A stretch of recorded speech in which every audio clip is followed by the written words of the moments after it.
Football Hall of Famer Howie Long. How are you, Howie? I'm good, Rich. I don't recall hearing you that fired up. Well, I mean, I don't know what to, Howie, it's I don't know what to make of last night's game, Oh, boy. And I figured we'd call you up as a guy who's been in the trenches, whose sons are in the trenches, and ask you what you thought of the action last night. Well, the roughing the passer stuff, we have Mike Pereira and Dean Blandino in our studio, and, more often than not, I'm yelling, Dean, what's that? Right. And here's the concerning part, and I'm sure you've seen it too, that at an alarming rate, the calls that go back to New York for review are coming back wrong. And that's scary. People, you win and lose games on calls like that, and in some cases you lose your job. I don't know where to start last night. The Juju play was it's definitively outside the bounds of how the game is played today. In the not so distant past, it was standard operating procedure. The part that I didn't get, and this is a young guy who is being indoctrinated to. And it's a whole nother conversation. The AFC North and Baltimore, Pittsburgh, Cincinnati, Pittsburgh.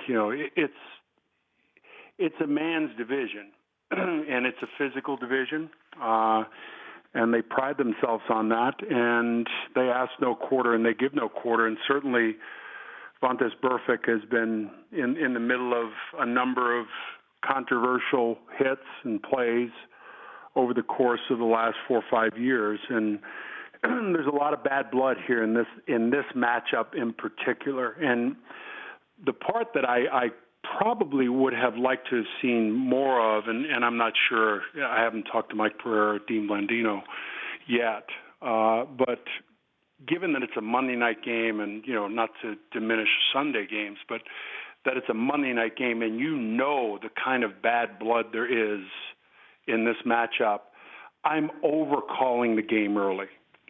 And ironically enough, what ends up happening, on the run on the sideline, the bell run up the sideline and it's kind of where quarterbacks are sliding, they're not sliding. Do I pull up? Do I look bad? What if he doesn't slide? He decides to kind of delay his slide. He picks up the extra yard, picks up the first down. The other thing is the sideline. How do I deal with the sideline? And last night was a great example of that on the touchdown run. I think two of the players thought that he was out of bounds, and they pull up because you're concerned about getting that flag in a key situation and potentially losing, $10, $15, $50,000 of your money and potentially being suspended. Yeah, I mean, I didn't think of the fact that the reason why that he went up the sideline untouched wasn't, lazy play, but just that the flags were out and all of that. But Howie Long joining. The sideline is very difficult to deal with now, and Right. I see hits that are beyond the sideline, and you say, well, why didn't they flag that? And then I see hits that take place right on the line that I don't believe should be called. And if you're going to kind of okey-doke me on the sideline, you get what you have coming to you. Well, then let me ask you this, Howie, because it was asked directly of Marvin Lewis last night that if the league has done essentially all it can do to clean the game up and tell you, what you're going to get fined for best they can, and put it on the defender sometimes to not do it, although we saw last night Juju Smith-Schuster get called for it. The taunting part of it, Rich, bothered me. Ben's comment was, it kind of sums it up, and it's coming from a quarterback, but granted a 6'6", 250-pound quarterback, AFC North football. But a lot of people were offended by that, Howie, and I'll tell you why. You know what, Rich? It is what it is. I mean, it's like if you're a Philly boxer, you're a different kind of boxer. A lot of times your most taxing fights are in the gym. They're not in the ring on fight night. But let me give you the opposing point of view then, and see what you could say here. Is that Ben, certainly as a quarterback, should say, it's a nasty game, but this got too out of hand tonight, and we need to clean this up as players, because people are saying this too, Howie. They asked it directly of Marvin last night, that if the league has made these rules changes and the refs are calling it and it's still happening, should it now fall on the players themselves to understand what's happening here and police themselves on the player safety front? Well, I think it all starts at the top.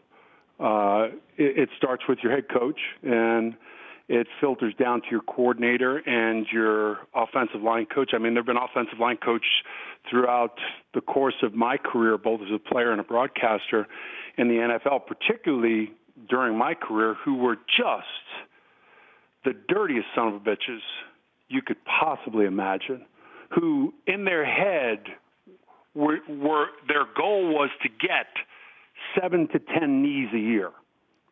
Think about that, Rich.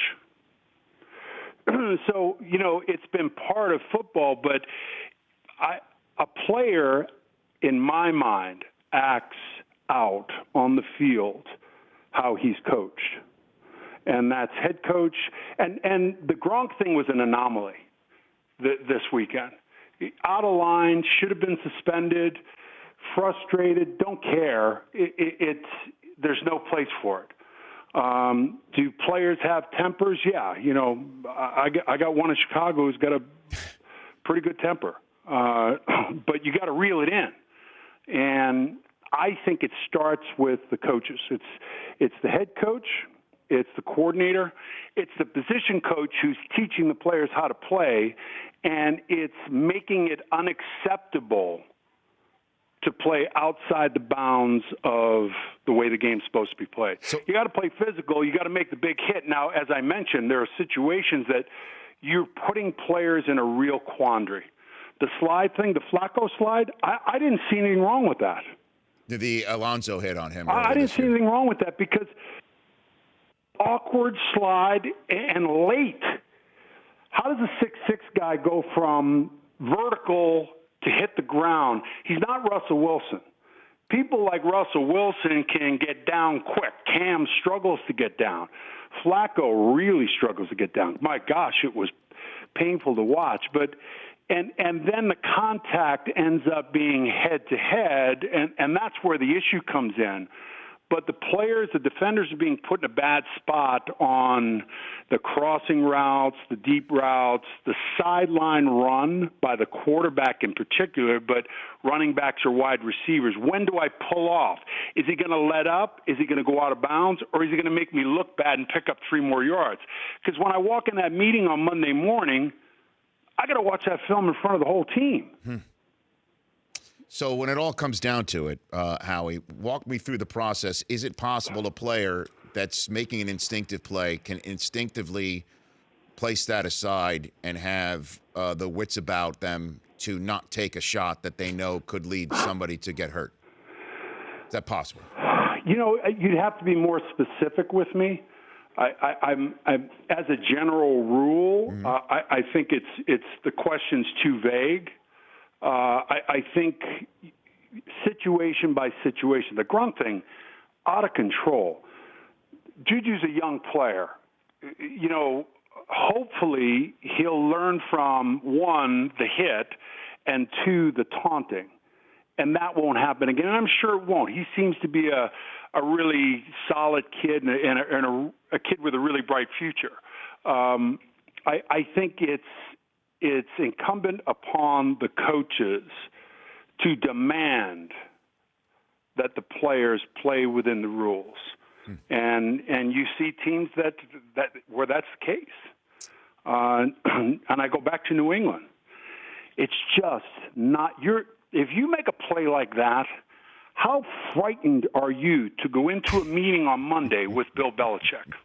It's funny how we had the comedian and actor Dennis Leary on yesterday. He said the same thing. Frightened. Same thing. Michael Strahan and I had the same defensive line coach, Earl Leggett. Brought both of us up. If there's no Earl Leggett, there's no Michael Strahan, there's no Howie Long. if we did anything, and I'm talking about effort, technique, a level of play, the way you play the game, if we did anything that was wrong, I didn't sleep Sunday night. If I just got hooked once, I didn't sleep Sunday night.